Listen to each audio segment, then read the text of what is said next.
Assalamualaikum warahmatullahi wabarakatuh. Perkenalkan, nama saya Zakir Ramdhani dari program studi Rekayasa Perancangan Mekanik. Di sini saya akan melanjutkan proyek pemrograman komputer dari tugas pemrograman komputer yang keempat ya teman-teman. Eh, Sebelumnya oh ya teman-teman, langsung masuk ke materinya aja ya teman-teman dan definisinya. Dimulai dari array dulu. Jadi di sini saya akan menjelaskan apa itu array.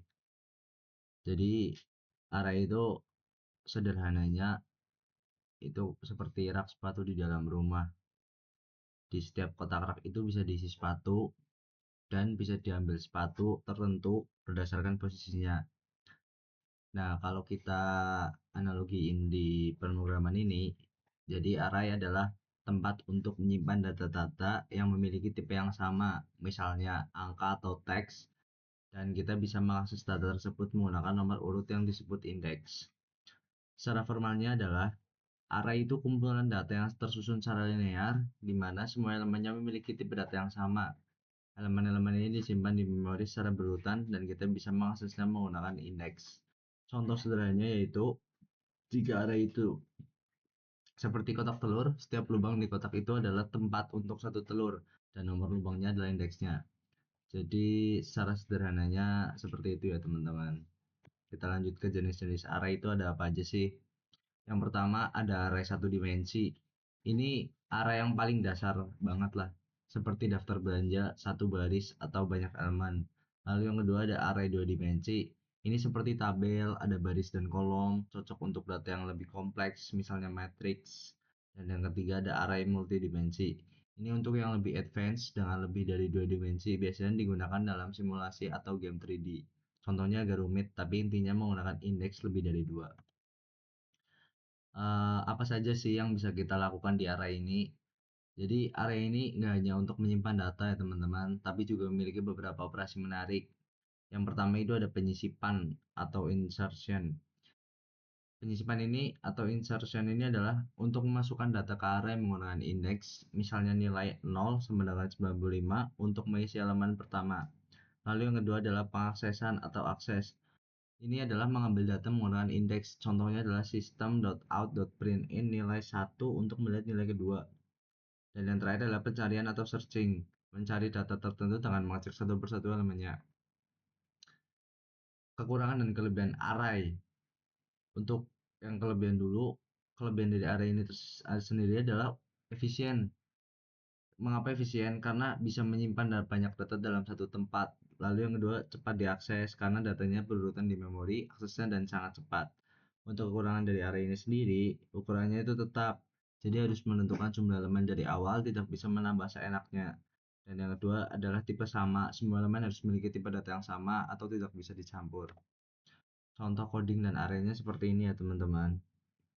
Kalian bisa lihat sendiri. Hasilnya itu seperti ini. Jadi dari contoh coding array ini di sini, hasilnya itu seperti ini yang di bawah ini ya teman-teman, sudah tertera.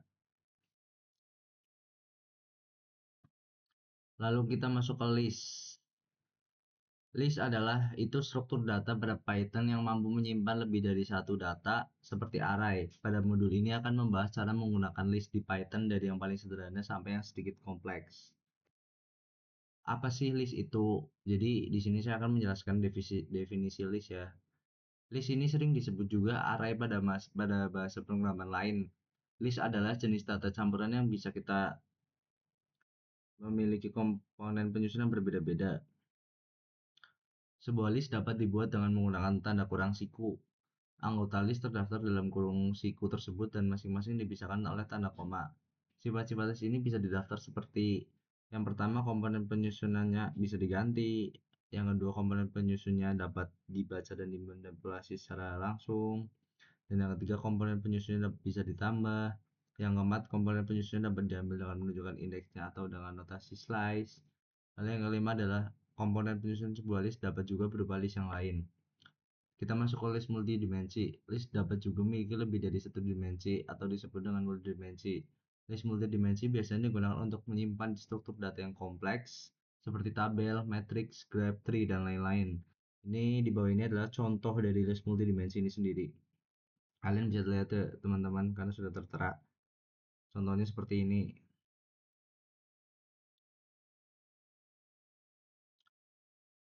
Ya, kita masuk ke operasi dasar list. Beberapa operasi yang umum dilakukan pada list. Yang pertama itu adalah menambah elemen menggunakan metode append untuk menambahkan elemen ke air list. Lalu yang kedua, menghapus elemen untuk menggunakan metode remove untuk menghapus elemen berdasarkan nilainya atau pop untuk menghapus elemen berdasarkan indeksnya. Lalu yang ketiga adalah mengupdate elemen. Mengganti nilai elemen tertentu dengan memberikan nilai baru ke indeks elemen tersebut. Lalu keempat adalah menggabungkan list menggunakan operator plus untuk menggabungkan dua list. Lalu yang terakhir adalah mengulang list menggunakan operator ini untuk mengulang isi list itu sendiri. Yang keempat untuk menggabungkan list yaitu ini ya teman-teman, menggunakan operator dan untuk menggabungkan dua list. Kita lanjut ke karakteristik utama list itu ada apa aja sih. Yang pertama ada mutable atau dapat diubah. Ukuran dan isinya dapat berubah selama program berjalan. Anda bisa menambah, menghapus, atau memodifikasi elemen. Lalu yang kedua ada urutan terdefinisi. Item dalam list memiliki urutan tertentu dan inti akses menggunakan indeks numerik yang dimulai dari 0. Lalu yang ketiga adalah berbagai tipe data. List dapat menampung berbagai jenis data dalam satu koleksi, seperti angka, string, atau bahkan objek lain. Lalu yang terakhir adalah dinamis. List tidak memiliki ukuran tetap dan dapat menyesuaikan ukurannya secara otomatis. Ya, kita langsung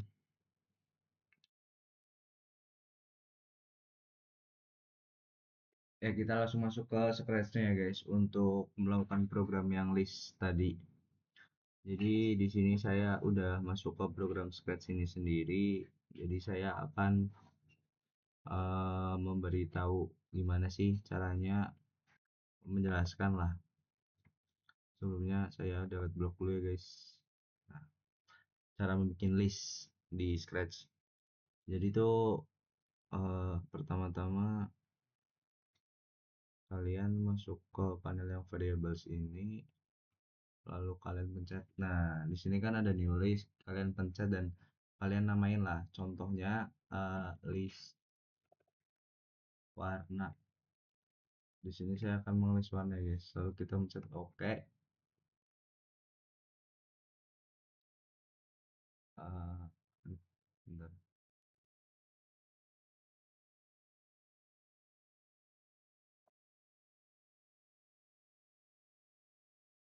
Kita oh, contohnya maaf ya guys, ada kesalahan. Contohnya ini aja guys.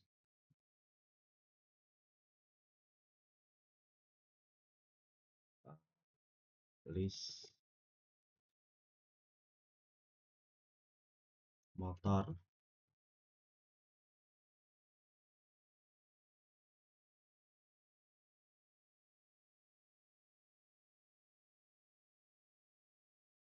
Nah, jadi kalian sudah bikin list kan di sini.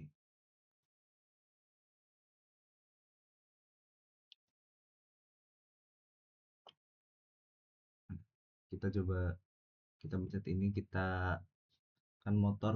Di sini saya akan ini cuman contoh aja ya guys buat melakukan program menjalankan program ini. Jadi kan motor ada banyak ya, contohnya aja ya Vario. Lalu kita tambahkan lagi Beat. Nah, kita coba masuk ke kita jika kalian ingin menambahkan dari daftar list motor ini sendiri, kalian bisa pencet add, kalian masukin ke sini. Nah, di sini kalian pencet list motor, kalian ketik ketik list motor, eh list motor ini kalian tambahkan nih misalnya Aerox. Nah, kita langsung oke, apakah berhasil?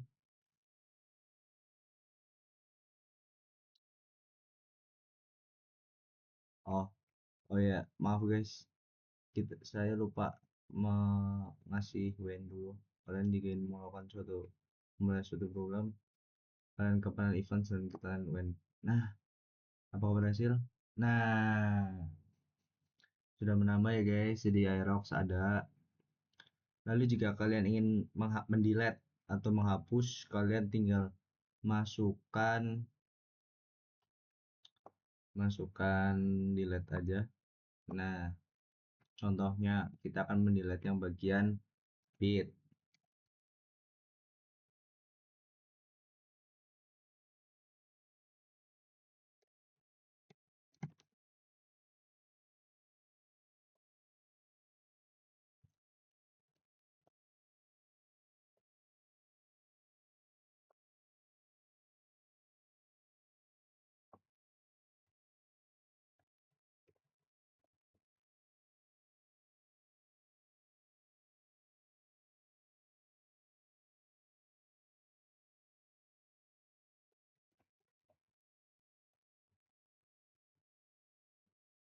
Kalian kalian kalian coba, kalian lalu ketik di bagian ini, ketik dua kan yang bit kita. Nah, berhasil lah guys kalau untuk yang dilihat ini. Jadi untuk list kurang lebih seperti ini di Scratch. Halo guys, kita kembali ya. Kita sekarang di Python. Di sini sebenarnya program sudah saya buat. Ya, contohnya untuk membuat list di Python ini, saya akan menjelaskan bagaimana caranya, kurang lebihnya dan sesederhananya ya guys. Karena saya jujur aja lagi belajar juga. Di sini saya analogikan sebagai motor aja ya guys. Di sini ada variabel bit arrow, kalian ke main b, kalian ketik lah. Jadi tuh contoh, lalu kalian ketik print titik print, lalu dalam kurung kalian tulis saja motor misalkan sebagai contoh, lalu kalian run, pencet yang hijau ini. Nah, sesuai ya guys, vario bit aerox dan bit. Kita ulangi programnya seperti ini, 1 3 dan 5 tulisannya seperti ini, kalian ketik seperti ini. Saya akan contohkan sekarang aerox. Nah, coba kita run.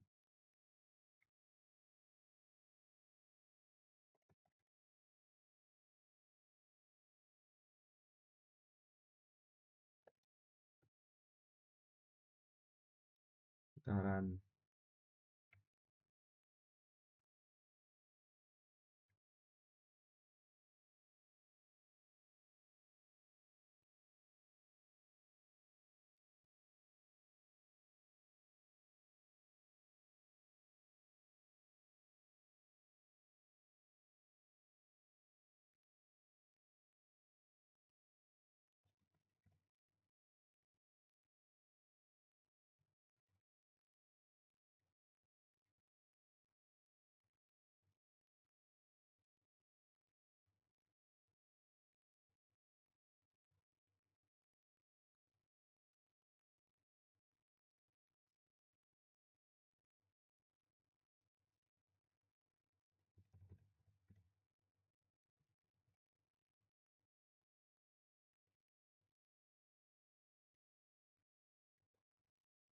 Kurang lebih seperti itu guys di Python.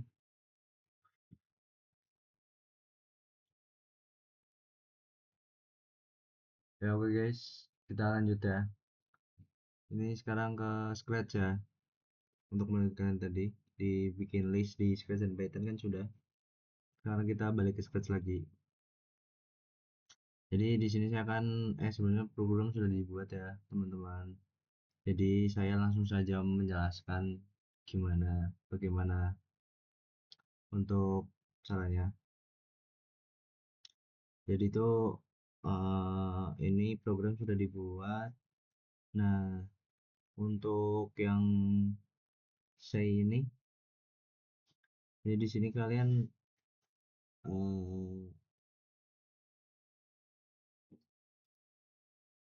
Hello, you have to guess three ingredients from the cookies recipe ready untuk menebak apakah semuanya kalian bisa menebak dengan benar dan mendapat poin berapa. Jika tebakan kalian salah, maka program akan mengatakan, oh, your guess is wrong. Jika tebakan kalian benar, maka akan mengatakan you have successfully guessed. Ya, di sini saya langsung saja teman-teman untuk gimana menjalankan programnya, menebak. Jadi kita run dulu. Ya, di sini menebak ya ingredient satu. Nah, sukses ya teman-teman. Lalu saya menebak ke ingredient dua. Eh, ah, sukses ya teman-teman. Dan terakhir saya akan menebak ingredient 3 atau ingredient 3.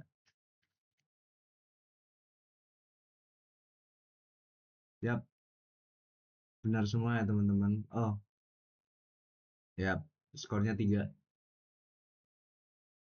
Ya, untuk kurang lebihnya seperti itu ya teman-teman di scratch ini. Jadi saya menjelaskan secara singkatnya saja. Dan di sini memang program sudah dibuat sebelumnya.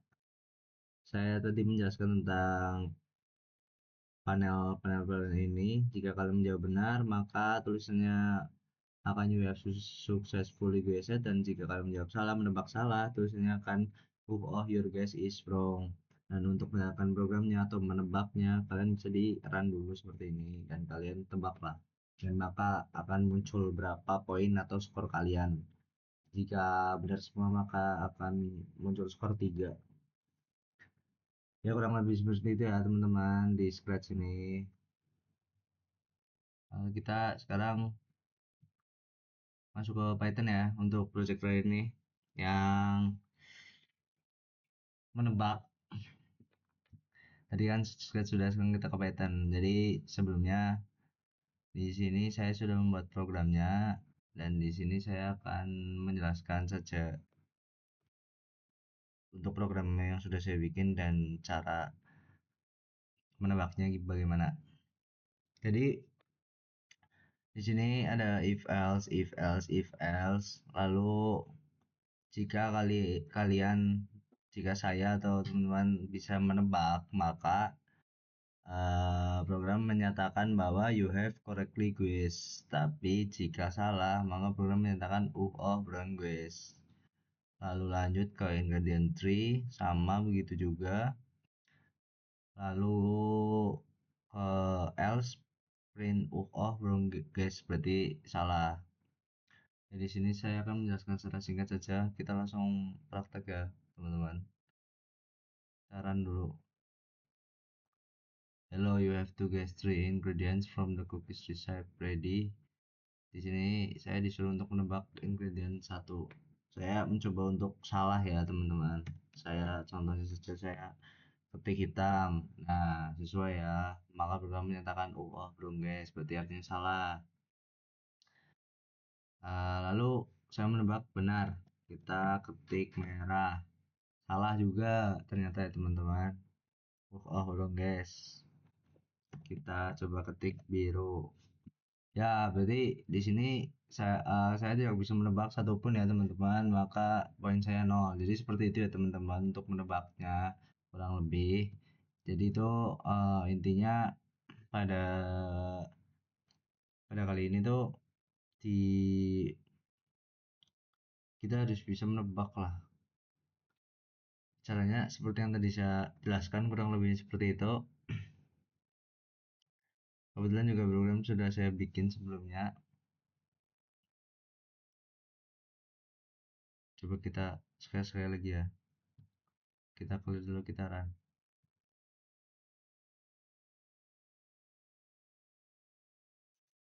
Kita menebak ingredient satu. Hitam lagi salah, yang kedua biru salah. Yap. Kurang lebih seperti itu teman-teman.